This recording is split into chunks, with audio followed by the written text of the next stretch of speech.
West Ham United have put together an irresistible package for Jonathan David. Sorry, my puerile sense of humour.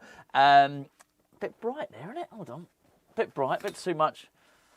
Feeling a bit vampire-ish there. Yeah, irresistible financial package for Jonathan David. Not my words, by the way. That is the latest report from Sport Witness. Oh, to be fair to Sport Witness, hold on a second. They were the ones that broke the story of Ruben Amorim flying over for talks with West Ham. I know we didn't get him, but he did fly over for talks. And they had a picture of him getting into the private jet or getting out of the private jet. So they know some stuff. I'll say that they know some stuff. I am very cynical about this Jonathan David stuff, as you know. And I think I've done so many videos poo-pooing it and why I think it won't happen. What I will say is this. If somehow West Ham managed to sign Jonathan David on a free transfer, I would be amazed. I wouldn't eat my hat. I would certainly have to reassess my thinking of how we go about our transfer business, because I'm just not confident. I see nothing in how West Ham conduct their transfer business that makes me think we would be capable of doing this, of pulling this off. I'll also factor in if somehow we managed to sign what's his name, Angel Gomez as well. The 2 free transfers that are available from Lille. I mean, honestly, I'd hold my hands up and say fair enough. Fair enough. You know, this is really good. This is sensational stuff, really. I would love both players. Let me say that. You know, I would be so happy if we managed to do this. I really like Angel Gomez, and not just because we've been linked to him. If you go back, I'll do a couple of England videos. It's International Week this week, anyway. Next couple of weeks we've got we've got some international football. If you go back to the last, when Lee Carsley was in charge, if you go back to when Angel Gomez started in midfield for England, you go on this video, on this channel, I did a video about it. I thought Angel Gomez was magnificent. I love that player. I love his low centre of gravity. I love the way that he passes and moves, comfortable in possession. And that was before West Ham were linked to him. I didn't think we had a chance. So let me get this absolutely right. I would be delighted. It'd be one of my top choices. That's how good I think he is. All right. Jonathan David as well on top. I think it'd make a massive difference to West Ham. I just find it hard to believe. There's 2 things. Do I think we are capable of an irresistible financial offer, or a financial package, should I say? I think we're capable of that. Money has never been a problem with West Ham. But I've got to make the point here. There's nothing coming from the club that says we're after these 2 players, right? Nothing at all. Nothing. This is all external stuff. This is agent-led stuff, right? If you speak to the club about this, they'll say we don't talk about targets, and the club are very much saying we need to get rid of players first before we can even think about doing anything like that. So we've got to sort of believe that this is happening, and I find it hard to. We are capable of paying big money, though. We've shown it so many times in the past, be it Chicharito, we paid still. The most amount of money we've ever paid a player was him. I think it was 145 grand a week. Amazing. We can pay big money. In terms of the Saudi stuff, no. Now, here's the thing. Jonathan David already had a massive, mega offer from Saudi. I mean, so much money that would have been... Well, clearly it wasn't irresistible because he was able to resist it. So I think he wants to carry on playing in Europe. And the trouble is you can't believe both things. He wants to carry on playing in Europe and playing in the Champions League. That's why he turned down set for life money. If you believe that, then why would he come to West Ham won't play Champions League football? I should probably say that the Sport Witness report says that Barcelona have called their interest. That was his top destination. That was it. That was where he wanted to go, apparently. And the biggest... I see, this is hard, because I thought he'd already had an offer on the table from Barcelona. Clearly he hasn't agreed yet, anybody, otherwise he just would have signed on the dotted line. He can sign a pre-contract agreement with any club outside of France now. Was able to do that in January. Arsenal were meant to have put together an offer. We actually hear he's got 7 offers on the table.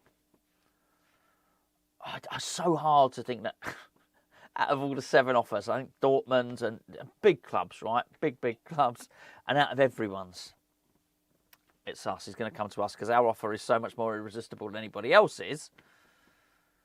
I mean, even offering football, Dortmund would be offering him football, right? Everyone would be offering him football.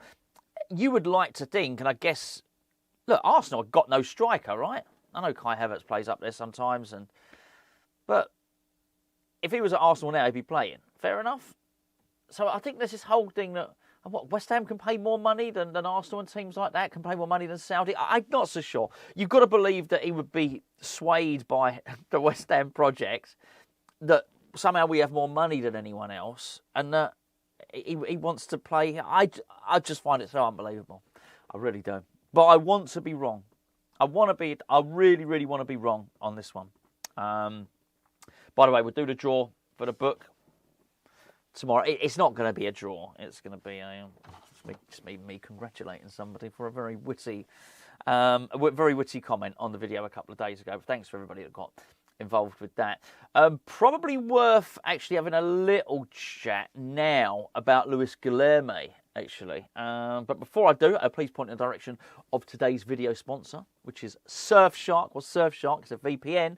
What's a VPN? It's something you should be having on your devices because it protects them from snooping and skullduggery, basically. I've been using Surfshark for 3 years before they even approached Hammers Chat and said, would you like us to sponsor you?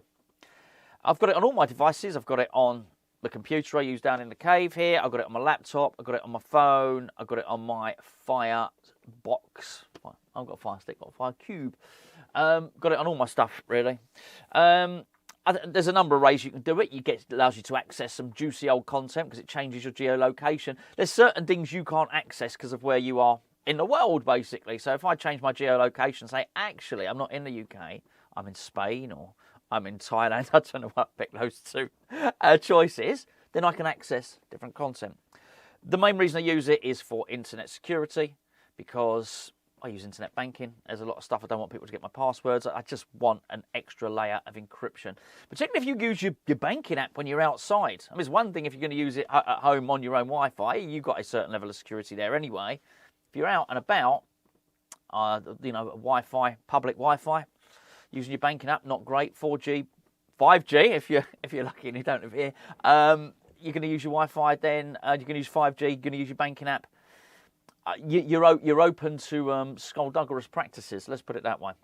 We've got a really good deal for you at the moment. It's on surfshark.com/hammerschat. Link is in the description below. Please use the link.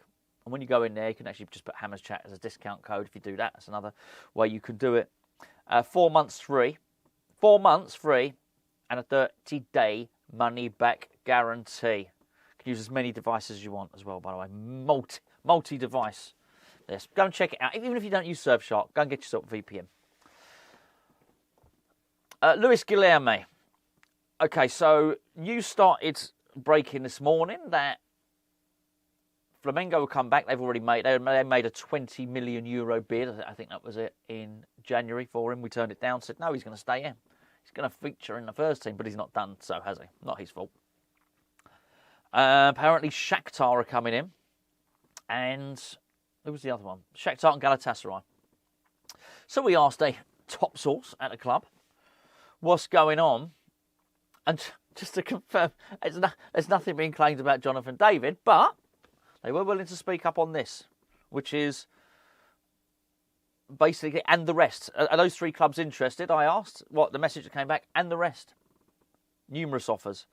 But it was also suggested that actually I don't think the Brazilian club, Flamengo, will come back and match the amount that they bid in January. And I don't think the player would go to the Ukraine, which you can sort of understand, can't you? But lots of clubs interested. So, he's got to go, hasn't he? Let's be fair. If he's not featured. I think he had a little cameo appearance against Chelsea, which, January, something like that. I think that possibly was it. I might have that wrong. Off the back of that, Graham Potter said, I want to keep hold of him. And I want to see what he can do. Well, he's not seen what he can do. He's pretty not interested. He's seen it. He scored a goal in a behind closed doors game at the training ground. And that's still not been enough to sway him. Look, Didn't play under Lopetegui. He's not playing under Potter. And the lad needs to go, as far as I'm concerned. It's a shame. And it's like, I could sit here all day long and say, give him a chance, give him a chance. You're not going to listen to me. I'm sure there'd be people in the comments who say, give the lad a chance. I would give him a chance, but I'll be playing more attackers than we play anyway, so he'd probably get one. You just have to concede that he's not going to get played. Maybe, just maybe. And this is the mean. This is fanciful stuff. You have to invent this in your mind. If you want to keep him, you have to invent in your mind that next season Potter's going to start playing him. I've seen no evidence for that. None at all. So we might as well try and give the lad a chance to resurrect his career, get our money back up. I mean, if we could get him out on loan, that might be a good thing. My son bought him on. Well, he didn't buy him. He's got West Ham on FIFA. He's at West Ham, right? So he's got. It's not even called FIFA anymore. FC25. That's what it's called. FC25. And I think he gets a bit bored, so he sims it. Well, I can tell you now. On FC25, in 4 years' time, Luis Guilherme becomes quite some player, I can assure you. But anyway, this is not FC25, and Graham Potter is nowhere near as enthused with Luis Guilherme as my son is, and I wish we could sim. It's a shame you can't do it in real life. I wish we could sim the rest of the season. Yeah.